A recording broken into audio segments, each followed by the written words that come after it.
Hello,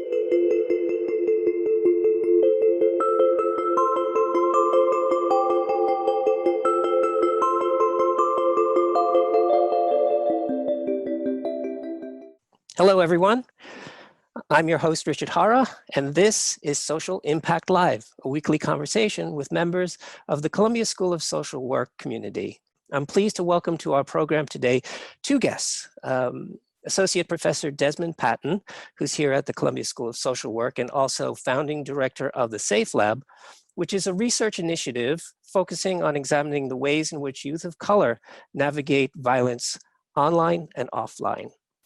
We also have Jarrell Daniels, who's an undergraduate student at the School of General Studies at Columbia, studying sociology, and also at the center of a recent SAFE Lab project called Digital Arrest, which focuses on the use of VR. So, gentlemen, welcome to Social Impact Live.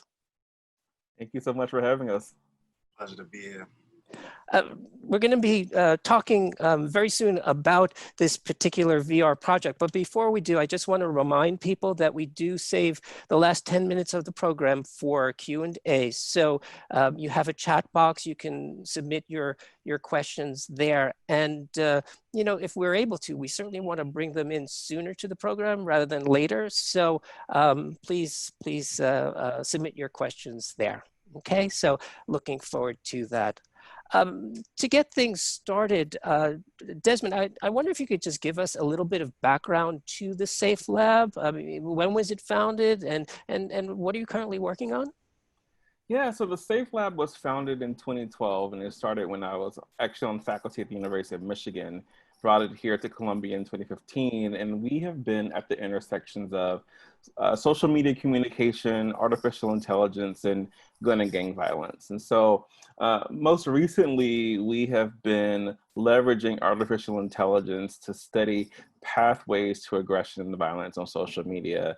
And I have to tell you, it has been such an eye-opening experience. We started this work initially with the hope of being able to intervene and prevent violence that might be amplified because of social media communication. And in those early days, we had no idea or did not consider the ways in which social media and artificial intelligence can be misused to actually negatively affect Black and Brown youth. And so our work has morphed and shifted in ways to really shine light on the misinterpretation of social media data and how we can work better with and partner with youth and community members to use social media in a way that keeps everyone safe, but to also push back against the misuse of social media within the criminal justice system.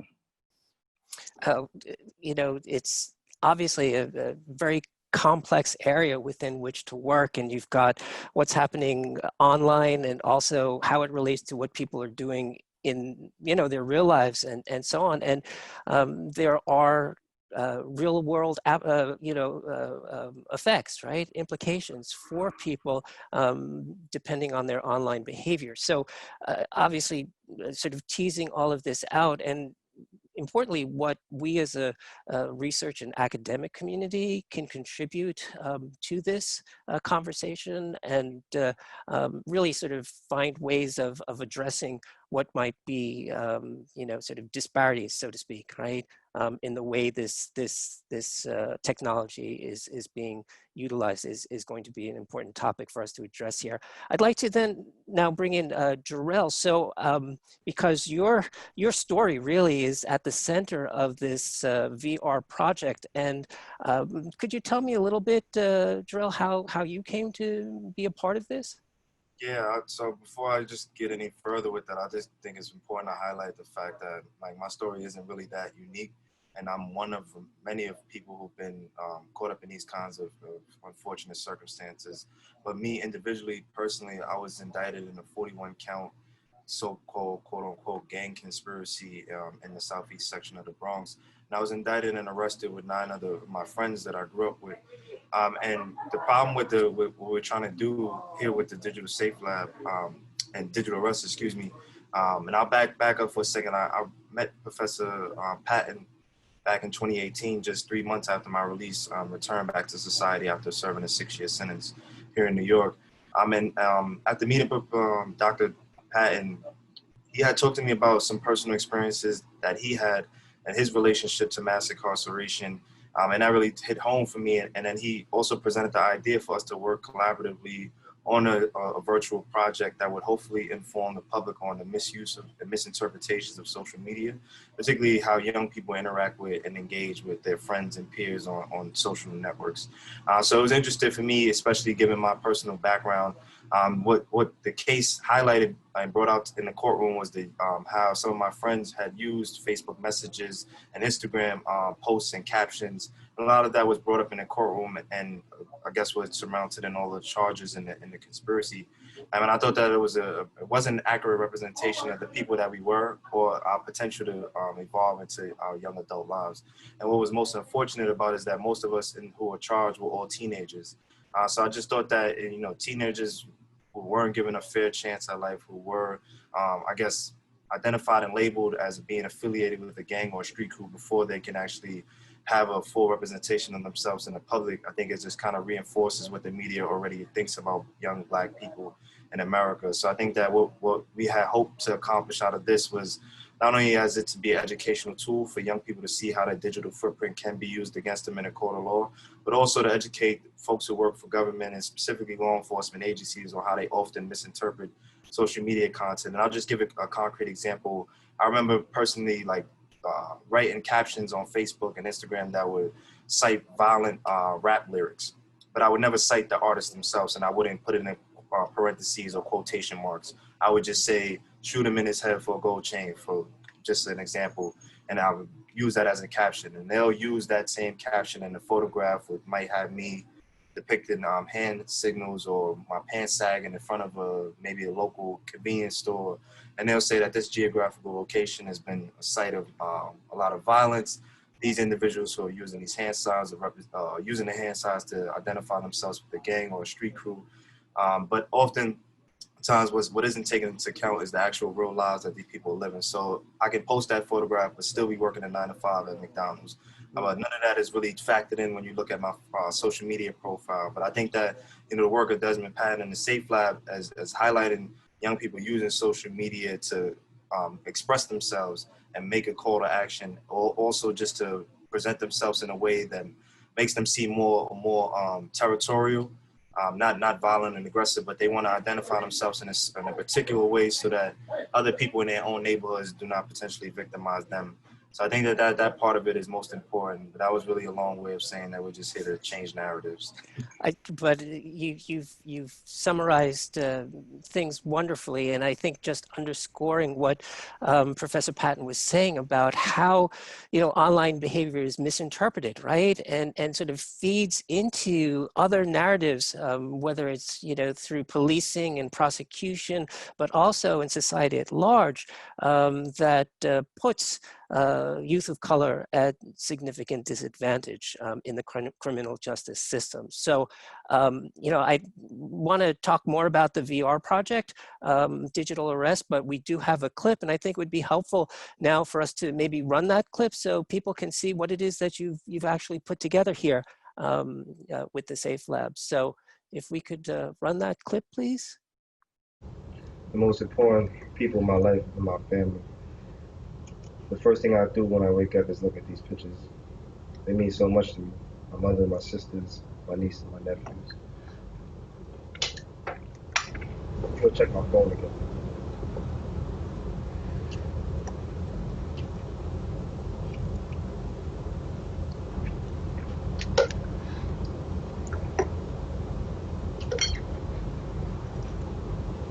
Let me go check the computer. I might have updated on Facebook.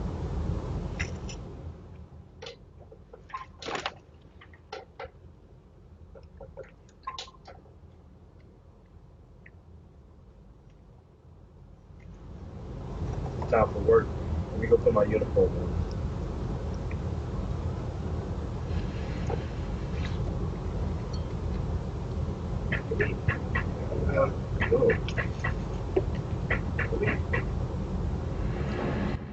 Haircut, right? turn to the left. I don't know what's going on I here. think we've talked about conspiracy. Yeah, I've seen those hand signs before. There's no way that The caption says it all. this is all from social media. Look, I don't even know how I got here. Okay, thank you. Yep. Just wanted to show a piece of that. On the one hand, it just seems just so everyday, right? Such a normal, and then all of a sudden, what is going on? And it's so jarring and dislocating. And I'm curious, Professor Patton, Desmond, what are you trying to do with this VR? I mean, how are we going to use it? How is it going to affect some sort of change, in policing, in the way that we think about youth of color and their use of social media? Yeah, great question. So one of the things that we wanted to do was to really showcase the everyday life of Jarrell, that he is an everyday citizen going through life the same ways in which everyone else is going through life. The important piece here is around context, and how oftentimes when we are looking at social media, when we're reviewing posts, we are missing critical cultural, community level, and nuanced context around the individual. And oftentimes that context is framed through a prism of racism and bias.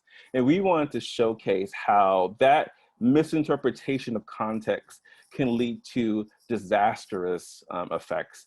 And one of the reasons why this is important to me is because I was a culprit of doing this in my own research.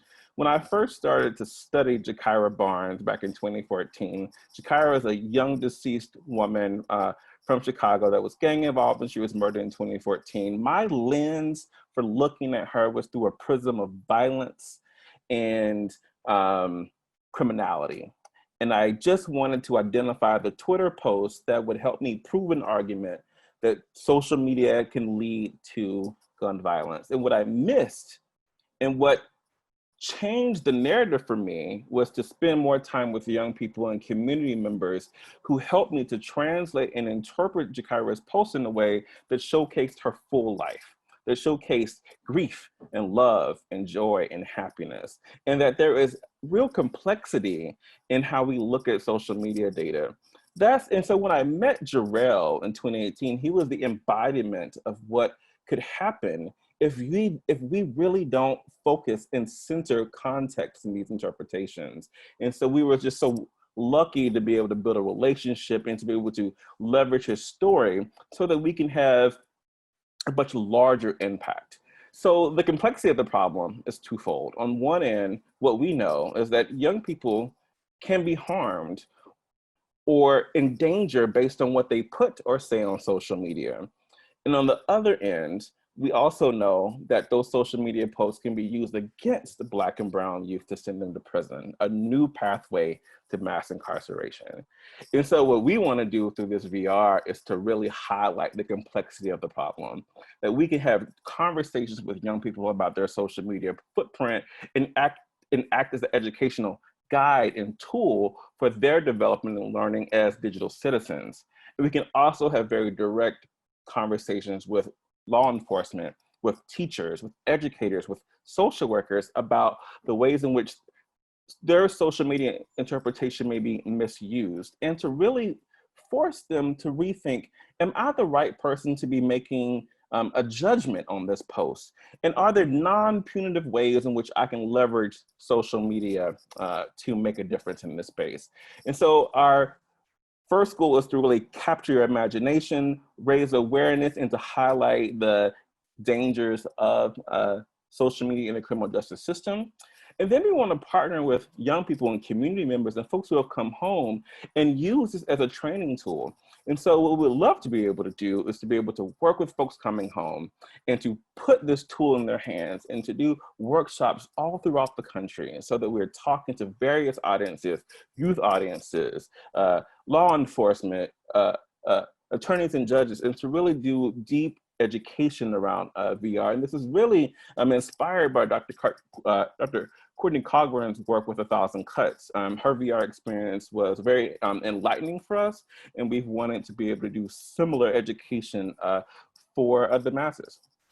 So when I think about potential audience for this VR project, I guess it's everyone. You know, it's youth of color, it's educators, it's you know, people involved with criminal justice and so on. So are you looking at next steps for sort of getting this out there? What does that look like? And more and importantly, do you have support for that? Is that coming from you know, academia, or are nonprofits getting involved with this? Yeah, how is that going? Great question. So what you just saw is the first iteration of this work. And I just wanted to say thank you to some wonderful colleagues. We've worked with a student from Clemson University, students from NYU, community members, and Safe Lab members to develop this first iteration. We are now in a phase where we really want to have audience members have direct interaction with Jarrell and his story, and to be able to engage him with questions and answers and things like that. And so now we are moving into another phase of this VR experience, which will be a 360-degree video engagement with Jarrell. And we are in the process of doing fundraising for that. So we have been partnering with Friends of Holograms. They've been a wonderful thought partner, writing partner. We've partnered with Jeffrey James Keyes, who's a writer here in New York City, to develop the narrative. And we've had conversations with Microsoft around various ways in which they could support this work as well. And so we are in a mad fundraising phase right now. We are looking for anywhere from 50K to 100K to really do an amazing job with telling Jarrell's story. We want this to be in schools and film festivals and training academies, and we really need support to make that happen. All right, excellent. And we have a comment here in our chat box. I work with individuals receiving public assistance. I'd love to have this workshop offered. So we're already sort of getting out there, yep, and looking at potential partners. So let me go back to you, Jarrell. I guess, you know, when you started this, you didn't envision this taking off in the way that it has. And you very modestly said, you know, this is only your story, but as Professor Patton noted, I mean, you're the embodiment of what's happening to countless people, right? Youth of color across this country and so on. And we have a question from our audience personally. How are you able to channel your emotions and experiences into working on projects like this rather than being bitter? So yeah, I mean, what's your involvement like, and how does that affect you personally? Yeah, I mean, that's a great question. People don't normally ask me how am I able to like sit in spaces, especially with folks who work for law enforcement and advocate for, you know, changes to systems and agencies. I think that what's most important to me is a principle that I've developed since coming home.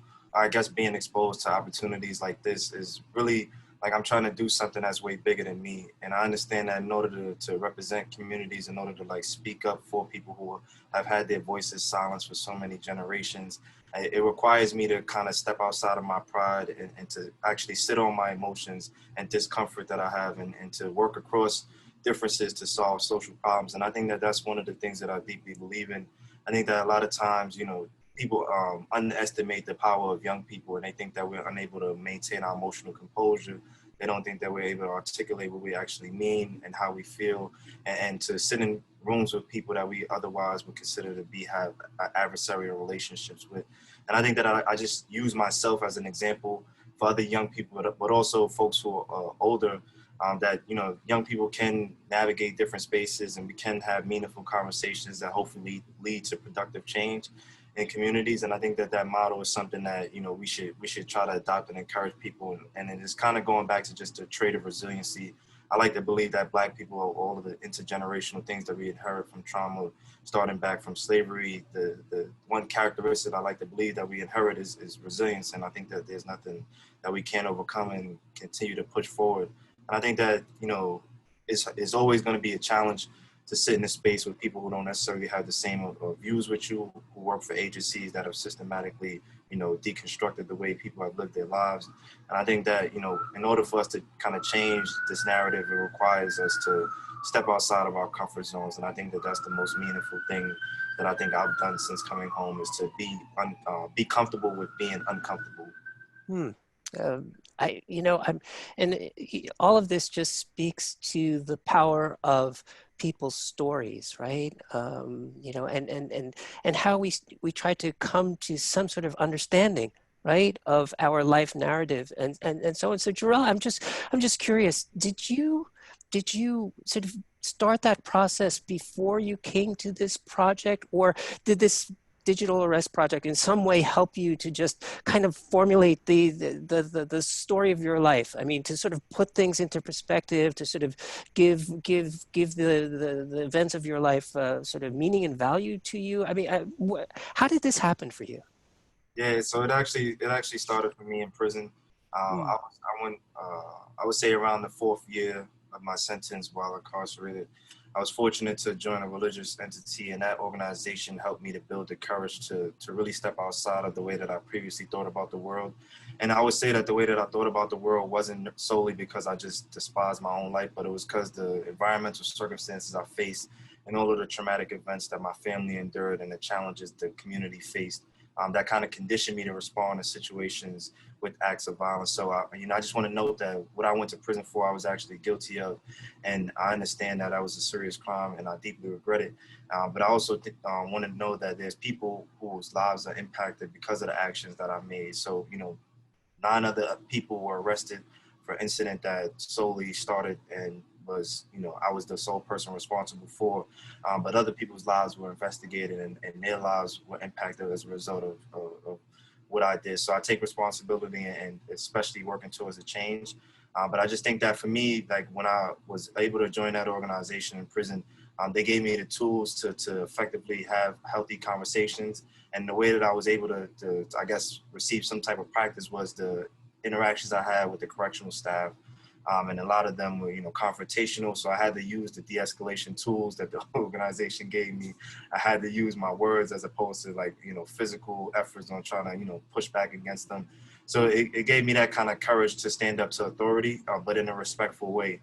So I kind of just was able to mold those skills upon my reentry to society, and then being blessed with a number of opportunities, especially, walking home out of a prison onto Columbia University's campus, which is a rare phenomenon for folks like me, especially Black people. And I think that, those are some of the things that I carry with me, and I think that it drives what I do and what I hope to accomplish later on.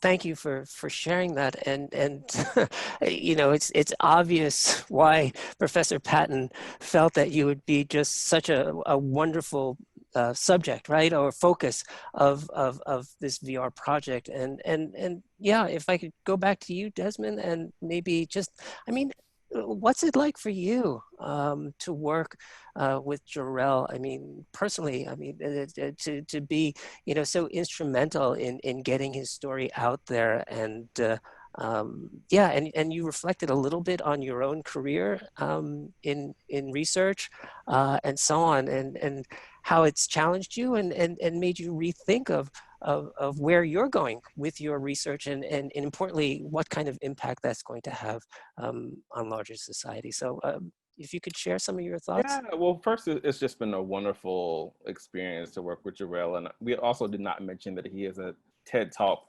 phenom with 2 million views. So his story is making impacts globally. But I think the most important lesson for me is that I am not the expert, that this PhD, this Ivy League teaching position means nothing, and that I have had to be the student in this experience and to really listen, to humble myself, to think about the impact that we can all make collectively in this space. And that is one of the things that I've learned from Jarrell. I've been in many meetings with him where he masterfully works with folks that I think that, I wouldn't want to work with, but his ability to impart empathy on those folks allows it to come back and allows us to be in a position where we can create these tools together. So it's been a phenomenal learning experience and really challenges how we think about ourselves as academics in this space where we are the experts. There are many things for which we are not the experts for. And so this is a new way in which we can pursue some of the most critical social problems of our time. And do you think that this is both the promise and the peril of all these, you know, sort of new media technologies and so on? I mean, you know, we're trying to incorporate them even now, right, into our work as educators, as researchers, and so on. And I mean, are we sort of looking at a whole new way of thinking about being a scholar and working in academia? I think so, and I think an important point is that, you know, Jarrell is now a technologist. His story now can be leveraged to hopefully create and help develop new ways of developing technologies, for developing algorithms. And this form of inclusion is what we've been missing. And so I think there's a lot of hope and a lot of promise, and hopefully we can start to chip away at some of the challenges that we've had at social media by having critical and hyper inclusion in these technology spaces. All right. Jarrell, I'm going to give you the last word. We're down to our final minute here of the program. So what would you like our viewers to take away from today's talk? I mean, what's the most important point for you? I think that, so for anyone who's listening and tuning in, I think what's most important is that we continue to encourage law enforcement agencies to think outside the box and to remember that everyone is human, and particularly young people who make decisions or who choose to present themselves in a particular way, that their brain hasn't fully developed and reached its peak yet in the way that they think about the world and think about themselves, and individual circumstances like the situations young people face all the way up until they are, I guess, quote unquote, aged out of youth at age 25.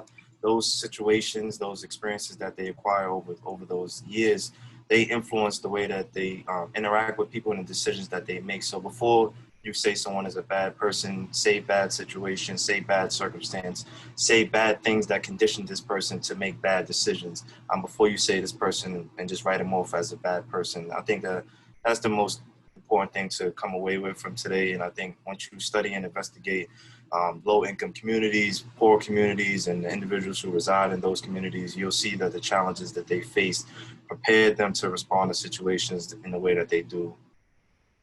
All right. Well, thank you so much for your words, and thank you both, Professor Patton and Jarrell Daniels, for joining us today here on Social Impact Live. Thank you. You all have a good day. I want to just put in a plug for our program next week. We've got Karma Lowe and Adina Barrios Brooks visiting us to talk about how to be an anti-racist, action points inspired by Ibram X. Kendi. So hopefully I'll see you all then. Thanks very much for tuning in today. Bye for now.